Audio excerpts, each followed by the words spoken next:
it's not foreign for the Rick Carlisle led version of the Indiana Pacers to win less than 40 games. In 2022, I believe that was the first year, that was the second year with Tyrese Halliburton. The first 2 years with Tyrese Halliburton were pretty rough, right?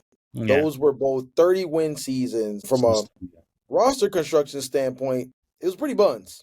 Pretty buns, right? I think you can make a pretty decent argument that those 2 years, they did not have a player as good as Pascal Siakam is, right? And that's the tricky part. I would say across the board, these rosters were not as talented when they won 25 games in 2021-22 and 35 games in 22-23 as they are with still having Pascal Siakam on the roster. I'm going to go over here.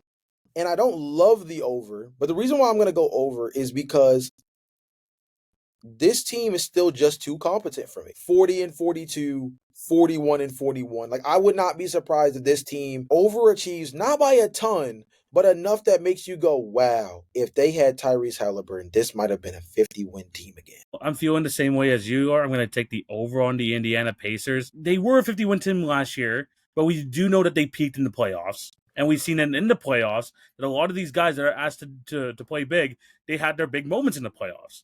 Mm-hmm. So now they're trying to figure out, okay, we know what it takes to be in that situation. I feel like they're even going to potentially be like 1 or 2 games over 500. I feel like that's even like in the cards for this team, just of how well they're coached, the continuity, and just like these guys just like getting enough from each other. Bennedict Mathurin, you said it's a requirement for him to make the jump. I do think this is a year where he actually becomes maybe a borderline all-star. He has like the opportunity to do that as a member of the Indiana Pacers.